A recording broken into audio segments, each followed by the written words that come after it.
Subir la déception accomplira l'amour en vous. Subir la déception accomplira l'amour en nous. Frères et sœurs dans le Seigneur, depuis hier, nous avons commencé à méditer sur une série de sous-thèmes qui nous présentent des exemples d'épreuves d'amour, des épreuves qui ont pour but final, si nous sommes parvenus à bien les traiter, le but final de ces épreuves, c'est de consolider, d'accomplir l'amour en nous, l'amour pour le prochain. Donc aujourd'hui, hier nous avons parlé de la trahison un tout petit peu, et aujourd'hui nous allons parler de la déception. Vous allez remarquer que depuis hier, le mot subir, le mot subir est présent dans nos sous-thèmes. Donc subir la trahison, subir la déception. Demain encore on va parler de subir le rejet. Donc le mot subir nous interpelle juste pour que nous sachions que on peut subir et finir par échouer, mais nous sommes appelés ici à ne subir que pour triompher. C'est ça l'objectif de tous ces enseignements. C'est de nous apprendre comment mieux subir ou alors comment mieux traiter les épreuves d'amour. Nous sommes en train déjà de parler des épreuves d'amour. Nous allons continuer dans ces enseignements jusqu'à la semaine prochaine pour parler de comment les traiter, comment parvenir à remonter la pente à la suite d'une dure épreuve qui nous a fait face. Alors, aujourd'hui, nous allons lire dans le livre d'Hébreux une image très forte. Nous allons étudier un tout petit peu le livre d'Hébreux, mais nous allons seulement lire le premier chapitre, les 9 versets du premier chapitre. Je lis la parole du Seigneur avec votre aimable attention. La parole de l'Éternel fut adressée à Osée. Osée. Vous savez, le nom de Osée, là, ça veut dire salut, ou bien quelqu'un qui sauve. C'est presque le même nom que Josué et aussi Jésus. Ce sont des noms qui ont les mêmes origines. Osée, Josué ou bien Jésus. Ça veut dire salut, ou bien quelqu'un qui sauve, ou bien qui apporte le salut. Donc, je continue la lecture. La parole de l'Éternel fut adressée à Osée, fils de Béri, au temps d'Osias, de Jotam, d'Akaz, d'Ézéchias, roi de Juda, et au temps de Jéroboam, fils de Joas, roi d'Israël. La première fois que l'Éternel adressa la parole à Osée, l'Éternel dit à Osée: va, prends une femme prostituée et des enfants de prostitution, car le pays se prostitue. Il abandonne l'Éternel. Il alla et prit Gomère, fille de Diblaïm. Elle conçut et lui enfanta un fils, et l'Éternel lui dit: appelle-le du nom de Jizreel. Jizreel, ça signifie Dieu va vous disperser. C'est comme si Dieu disait qu'à travers cet enfant-là, je vais vous disperser. C'est ce que veut dire Jizreel. Il dit Dieu dispersera. Parce que Dieu était dans sa colère. Donc il dit appelle-le du nom de Jizreel, car encore un peu de temps et je châtierai la nation de Jéhu pour le sang versé à Jizreel. Je mettrai fin au royaume de la maison d'Israël. En ce jour-là, je briserai l'arc d'Israël dans la vallée de Jizreel. Le verset 6 dit, elle conçut de nouveau et enfanta une fille. Et l'Éternel dit à Osée, donne-lui le nom de Lorushama. Lorushama. Lorushama, ça veut dire celui dont on a pitié. Dieu, en même temps, il est en colère, en même temps, il a pitié. Nous allons bien comprendre ce Dieu-là. Il est vraiment magnifique. Il dit, tu l'appelleras du nom de Lorushama, car je n'aurai plus pitié de la maison d'Israël. Non, pardon, je dis quoi? Dont on n'a pas pitié. Dont on n'a pas pitié. Lorushama, c'est ça. Celui dont on n'a pas pitié. Pardon. Donc, il dit, il n'aura pas pitié. Et pourtant, après, il va avoir pitié. Il n'aura pas pitié du peuple d'Israël. Non seulement il dit, il va les disperser. À travers le nom du premier enfant, il dit, je vais vous disperser. Du deuxième enfant, il dit, je n'aurai pas pitié. Le verset 7 dit, mais j'aurai pitié de la maison de Juda. Voilà. Mais j'aurai pitié de la maison de Juda. Je les sauverai par l'Éternel, leur Dieu, et je les sauverai ni par l'arc, ni par l'épée, ni par les combats, ni par les chevaux, ni par les cavaliers. Le verset 8 dit, elle sévra Lorushama, puis elle conçut et enfanta un fils, et l'Éternel dit, donne-lui le nom de Lo-Ami. Donne-lui le nom de Lo-Ami. Donc, car vous n'êtes pas mon peuple et je ne suis pas votre Dieu. Parole du Seigneur. Nous rendons grâce à Dieu. Mes frères et mes sœurs, nous nous arrêtons là. Vous pouvez continuer. C'est un livre très intéressant. Vous pouvez continuer jusqu'à terminer je crois, 14 ou 12 chapitres là. C'est un livre très intéressant. Je bénis le nom du Seigneur et je nous recommande à la grâce du Seigneur pour la méditation de notre sous-thème de ce jour, appuyé sur ce passage. Béni sois-tu Seigneur pour ta présence. Merci Seigneur. Mes frères et mes sœurs dans le Seigneur, depuis hier, depuis cette semaine, nous parlons des épreuves d'amour, des épreuves d'amour, des épreuves d'amour. Et nous avons dit que dans la vie, les épreuves font partie de la vie. Les épreuves, on ne peut jamais les éliminer. Tant que nous aurons le désir d'évoluer, le désir d'être élevé, les épreuves existeront toujours. Parce que selon l'image que je nous ai présentée hier, sans épreuve, vous ne pouvez pas passer au niveau supérieur. Sans épreuve, vous ne pouvez pas être promu. Sans épreuve, il n'y a pas d'élévation. Vous comprenez? Il arrive souvent que certains se demandent c'est quoi la différence entre la tentation et l'épreuve. Il y a une très grande différence. La tentation, là, ça veut dire piège. Tentation, c'est un piège. Tentation, là, ça vient de l'ennemi. C'est un piège que l'ennemi tend. Alors que l'épreuve, c'est le programme. L'épreuve fait partie du programme normal de votre élévation. L'épreuve fait partie de la vie. L'épreuve là, c'est Dieu qui permet les épreuves. Parce que Dieu désire nous élever. Dieu désire faire notre promotion. Dieu désire remplir nos vies de grâce et de bénédiction. Voilà pourquoi Dieu laisse les épreuves venir. Les épreuves là, ça fait partie du programme normal de la vie. Vous comprenez? Donc, il y aura toujours des épreuves. Vous pouvez avoir un chemin presque sans piège, mais vous aurez toujours des épreuves sur le trajet de votre vie. Parce que les épreuves viennent pour nous aider dans notre élévation. Alors, Dieu va être éprouvé par le peuple d'Israël. Dieu a subi plein de choses depuis qu'il a fait sortir le peuple d'Israël de l'Égypte. Par la suite,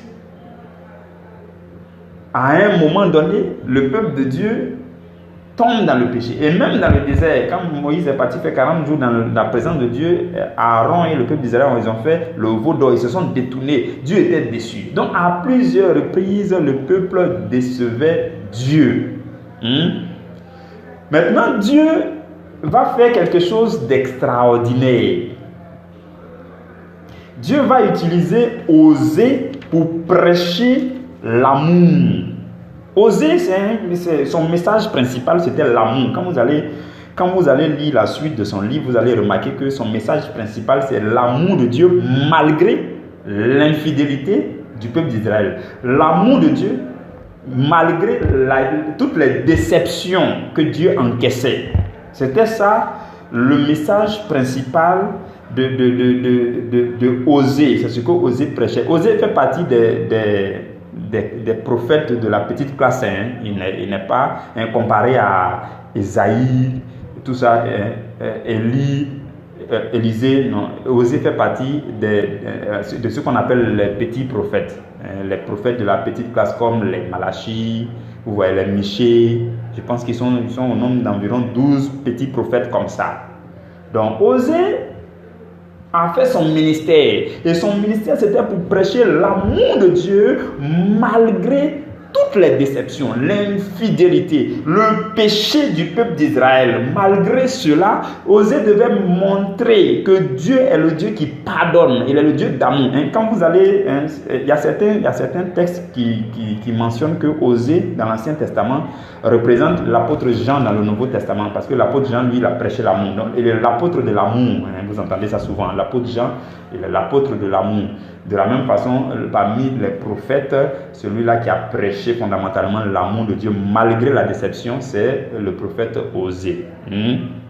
Donc, Dieu va faire quelque chose d'extraordinaire. En fait, ce que Dieu a fait à Osée là, c'est très profond. Quelque chose qu'on n'a jamais vécu. Une épreuve que vous n'avez jamais vécue, vous ne pouvez jamais parler de ça convenablement. Si vous n'avez jamais vécu la déception, vous ne pouvez jamais comprendre, vous ne pouvez pas comprendre l'amour de Dieu. Parce que Dieu a été à plusieurs fois, il a été à plusieurs reprises déçu par le peuple d'Israël. Dieu était déçu, il était peiné. Le peuple d'Israël prenait son chemin, il partait adorer d'autres dieux. Dieu était vraiment fâché. Tantôt il revenait sur le chemin, tantôt il s'éloignait de Dieu, tantôt il revenait sur le chemin, tantôt il s'éloignait de Dieu, alors que Dieu les avait choisis comme le peuple élu. Donc la déception de Dieu était grande à plusieurs endroits. Vous comprenez? Mais malgré ça, Dieu est le Dieu d'amour. Il est le Dieu d'amour. Et pour montrer au peuple d'Israël que lui, Dieu, non seulement il est déçu, mais il continue de les aimer. Il va dire à Osée d'aller prendre une femme prostituée. C'est-à-dire que toi, Dieu te dit, c'est Dieu qui a dit, c'est pas quelqu'un d'autre. Dieu te dit, va, et puis prends une prostituée comme épouse.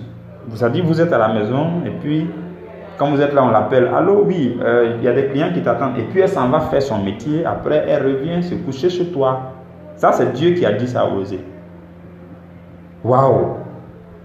Ça, il fallait que Osée vive cela pour que Osée comprenne la peine de Dieu.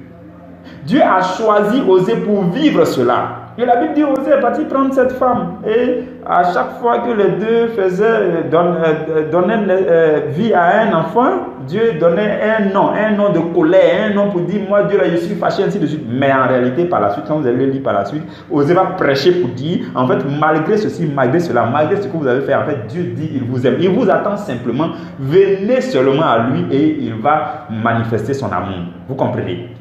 Donc, Dieu, pour mieux faire passer son message de l'amour, va utiliser la vie de Osée. Et Osée va comprendre le fond de la déception.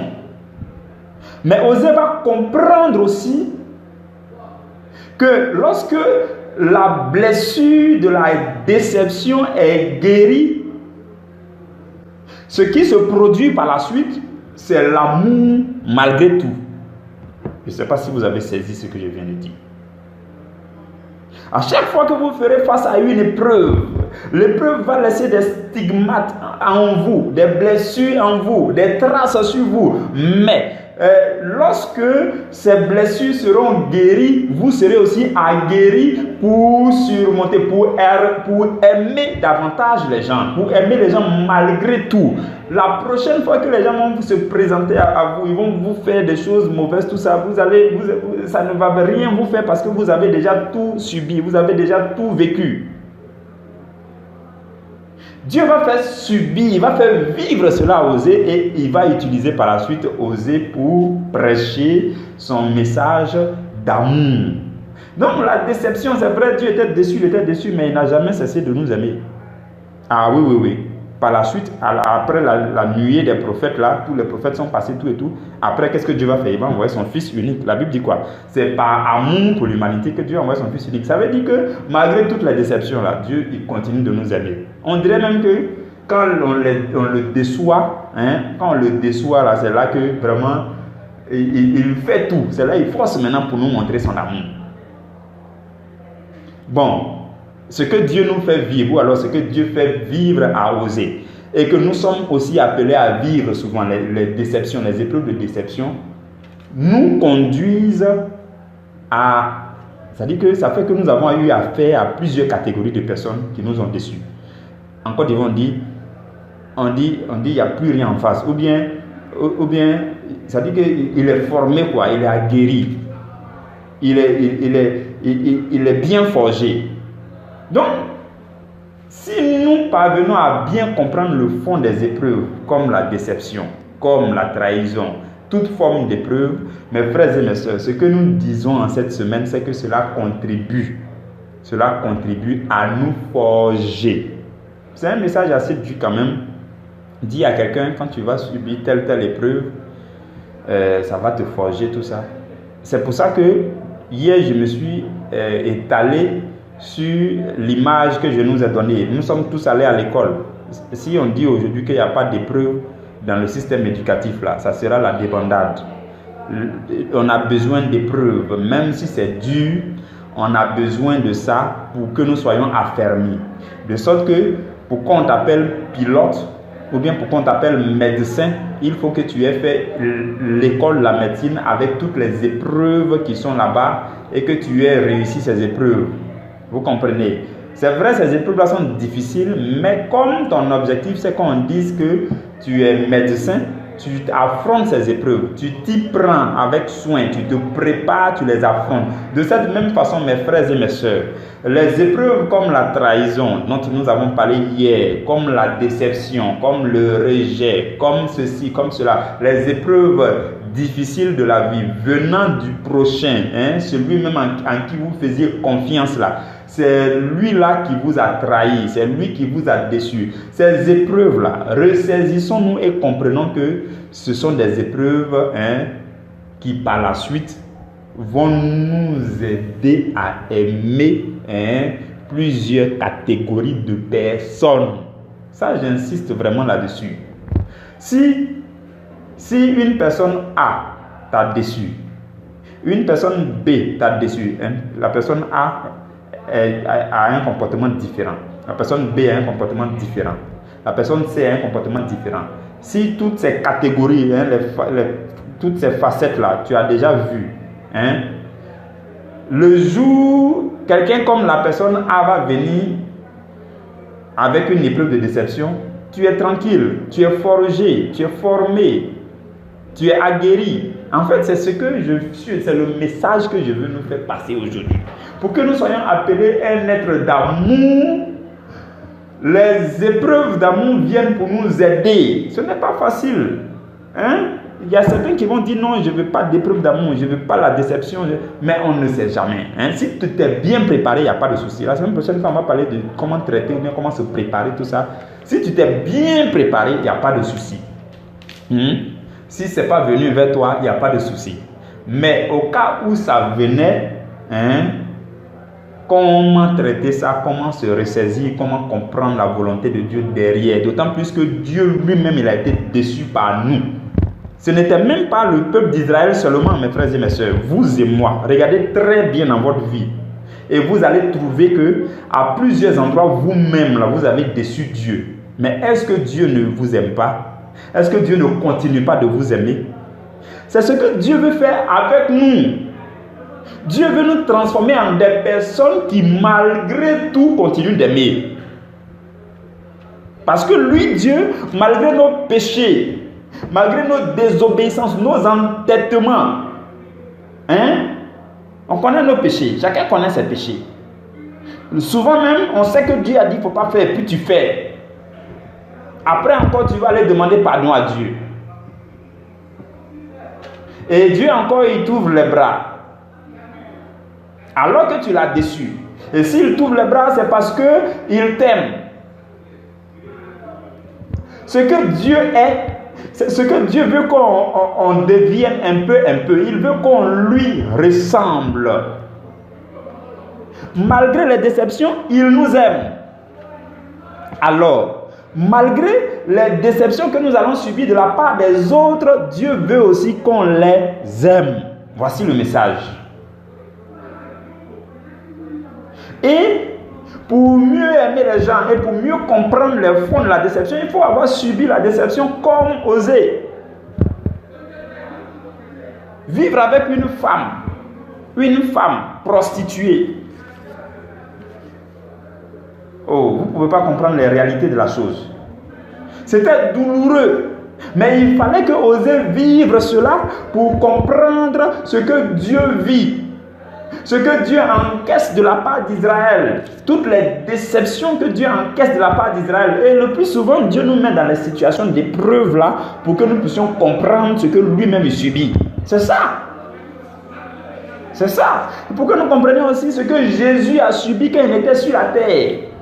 Toutes ces choses, Jésus les a subies. Il les a subies. Il a été déçu, même par ses propres frères. La Bible dit que ses frères ne croyaient pas en lui. Ce que Judas a fait, c'est vrai, on appelle ça la trahison, mais à l'intérieur, il y a aussi la déception.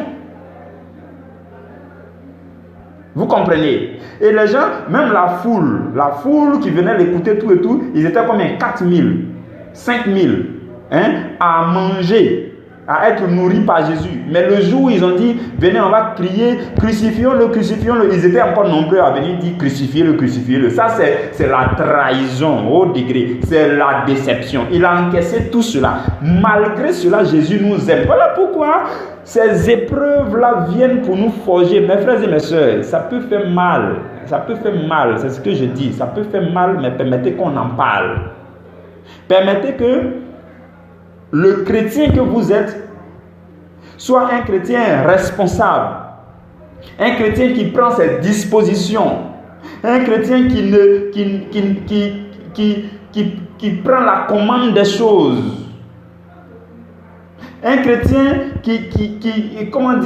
un chrétien qui n'est pas bébé, un chrétien qui sait les réalités des choses, qui sait que les épreuves font partie de la vie pour nous élever et qui se ressaisit, qui se calme pour comprendre et mieux traiter les épreuves pour triompher. Mes frères et mes sœurs, ce que nous avons à faire là, c'est de triompher. Ce n'est pas comme si les épreuves vont s'éloigner de nous. Non, les épreuves difficiles là peuvent venir. Quand ça va venir là, nous, on est chrétiens en ce sens que nous avons la capacité de triompher. Le chrétien, ça ne veut pas dire que tu n'auras plus de difficultés dans ta vie. Je suis désolé. Pour ceux qui pensent comme ça, je suis vraiment désolé pour vous.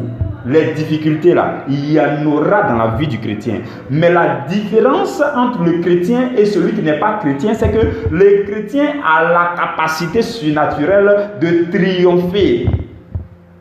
Le chrétien a Jésus de son côté. Le chrétien a le Saint-Esprit de son côté. Le chrétien a Dieu de son côté. Vous comprenez? C'est ça la différence entre le chrétien et le non-chrétien. Donc cela ne veut pas dire que les épreuves vont s'éloigner de toi dès que tu deviens chrétien. Non. Les épreuves doivent venir parce qu'il faut que tu sois formé, forgé jusqu'à être transformé pour que tu sois capable de transformer les autres. C'est ça l'objectif des épreuves. C'est ceux-là qui ont fait les études jusqu'à qui sont devenus médecins et qui ont continué. C'est ceux-là qui peuvent aller enseigner à l'école de médecine. On ne prend pas n'importe qui pour aller enseigner à l'école de médecine. Non, je suis désolé. Observez bien vos filières là. Les professeurs qui vous enseignent là-bas, pour ceux qui sont étudiants, les professeurs qui vous enseignent là-bas, c'est ceux-là qui ont été spécialistes de la chose. Ils ont fait jusqu'à, et puis après on leur dit, bon, toi comme tu es fort dedans, il faut aller enseigner. Mais frères et messieurs, si tu n'es pas forgé, tu n'es pas formé, tu n'es pas transformé, tu ne peux pas aller chercher à transformer quelqu'un. C'est ça le sens des épreuves. Il faut qu'on en parle. Jésus dit, celui qui veut le suivre là, il doit prendre sa croix pour le suivre. La croix, vous voyez, la croix fait partie de la vie chrétienne et la croix doit être prêchée. Les difficultés de la vie doivent être prêchées pour que nous sachions que le chrétien doit être quelqu'un qui a la commande. Le chrétien, ce n'est pas quelqu'un qui subit les choses ou bien qui se laisse entraîner par les choses. Non, c'est celui-là qui triomphe. Vous voyez, c'est celui-là qui va pour conquérir. Quand le peuple d'Israël devait entrer à Canaan, ils sont allés, ils ne sont pas allés et puis, non, ils ont combattu. Ils ont combattu pour conquérir. Si vous ne combattez pas, vous ne pouvez pas conquérir. C'est comme ça, mes frères et mes soeurs. L'avantage que nous avons, je vais terminer par là, l'avantage que nous avons, hier, quand je nous ai donné l'image, je nous ai dit que quand l'épreuve se présente, une épreuve comme la déception, comme la trahison, quand cette épreuve-là se présente, nous aussi on se présente pour aller faire quoi? Pour traiter l'épreuve. Et quand on traite l'épreuve, par la suite, il y a un correcteur. Et hier, nous avons vu que pour ce qui concerne la vie chrétienne, les épreuves qui nous confrontent dans la vie chrétienne, le correcteur, c'est Jésus-Christ. Et l'avantage que nous avons, c'est que le correcteur, là-même, il est de notre côté. L'esprit du correcteur est avec nous pendant l'épreuve. Pendant qu'on traite l'épreuve là, le correcteur même il vient et puis il dit, moi je peux t'aider. Je ne sais pas si vous avez compris. Hein? C'est un peu bizarre, hein? C'est un peu bizarre. C'est contraire à ce qui se passe dans le système éducatif du monde. On dit non, quand on va faire examen, les professeurs ne doivent pas montrer aux enseignants, aux élèves, tout ça. Chaque élève doit rester seul pour faire. Parce que si tu lui montres, c'est comme la tricherie. Hein? Ah, ce n'est pas comme ça hein, du côté de la vie chrétienne. Non. Pendant l'épreuve, l'esprit du correcteur, l'esprit de l'enseignant, l'esprit du maître vient pour t'aider. C'est ça la grande différence. Et je pense que c'est un avantage pour nous. Quand vous ferez face à des épreuves, comme l'épreuve de la déception, de la trahison, pendant que vous serez en train de traiter l'épreuve, si vous vous ressaisissez et que vous vous calmez bien, l'esprit du maître, l'esprit du professeur, de l'enseignant, l'esprit du Très-Haut, l'esprit de Jésus-Christ vous rejoint pour vous aider. C'est ça l'avantage. La Bible dit quoi? L'Esprit de Dieu sonde les profondeurs de Dieu. Et la Bible dit, nous ne pouvons rien faire sans l'Esprit de Dieu. Donc en face des épreuves, qu'est-ce qu'on a fait? En fait, la chose est facile. Hein? La chose en soi est aisée. Si on se calme, notre problème souvent c'est qu'on se laisse emporter, on ne se calme pas pour faire appel à l'Esprit. Nous tous on vit, hein, ne pensez pas que parce que le berger Makaï prêche de cette façon, il n'a pas d'épreuves. Non. Moi, je fais face à plein d'épreuves difficiles. Mais le Seigneur m'a enseigné à me rétracter dans sa présence, même s'il faut me taire ou bien il faut fermer ma bouche, rien que pour penser. Souvent, il dit à Dieu, je n'oublierai pas ma bouche tant que tu ne m'as pas dit de dire quoi que ce soit dans cette épreuve. Je m'en remets totalement à toi. Souvent, ça dit que Si tu es avec moi ici, tu auras l'air que je suis triste. Tu auras l'impression que je suis très triste. Mais non, je me suis relogé dans le Seigneur. Il dit, Seigneur, tu es mon refuge. Ça me brûle le cœur. Ça me fait mal. Mais ne me permets pas de parler moi-même. Parce que si je parle là, je vais faire trop de dégâts. Je ferme ma bouche. Et ça peut faire mal de l'intérieur. Mais quand c'est comme ça, l'esprit du correcteur, l'esprit du maître, le Saint-Esprit, le paraclet vient et puis il prend le contrôle de la chose. Il prend le contrôle de la chose et puis il règle tout doucement. Il fait tout doucement, il fait tout doucement, il fait tout doucement. Parce que souvent on s'affole, on veut aller trop vite. Hein?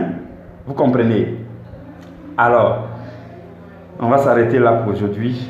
Aujourd'hui, c'était juste pour nous présenter qu'il existe une épreuve qu'on appelle l'épreuve de la déception. Dieu subit ça. Et souvent, Dieu il cherche à nous faire subir pour que nous puissions comprendre que son amour pour nous est au-delà de la déception. Et que notre amour pour les autres doit être aussi au-delà de toute forme de déception qu'on subit de leur part. Dieu a fait vivre cela à Osée. Chaque jour, la femme de Osée le décevait. Elle finit de faire la nourriture, les enfants mangent et puis elle sort, elle s'en va chez ses clients. La nuit, elle vient. Si elle est fatiguée, Osée va chômer toute la nuit. Et puis, le matin, s'il y a des clients dans la journée, elle va partir. Elle était prostituée, mais elle était dans la maison. Donc, Osée vivait la déception chaque jour. Le cas de Osée, c'est beaucoup plus grave. Mais Dieu lui a permis de prêcher l'amour malgré la déception. C'est pourquoi il peut arriver que le chrétien, des épreuves viennent dans sa vie pour comprendre ce que Dieu veut. Il arrive aussi que Dieu te fait subir ce que tu subis aujourd'hui là, pour que tu sois la seule personne, la mieux placée pour bien prêcher cela. Demain après-demain, quand on te donnera le micro devant une multitude, tu vas prendre la parole, c'est pour donner ton témoignage, tu vas prêcher ton témoignage, ça va édifier, ça va sauver des âmes. Et tu vas te rendre compte que Dieu t'avait fait passer par ces épreuves pour que tu prêches cela et que des âmes soient sauvées. Mais pour cela, il faut que tu triomphes de ces épreuves. Et pour triompher, il faut te ressaisir, il faut te calmer pour que l'esprit du Maître, l'esprit de Jésus-Christ vienne t'aider pour te montrer le chemin. On s'arrête là pour aujourd'hui. Nous nous retrouvons demain jeudi à la première heure pour partager sur un autre sous-thème. Subir le rejet est un test d'amour pour le prochain. Donc demain, ça sera la dernière catégorie de cette petite série. Que Dieu vous garde, que Dieu vous bénisse.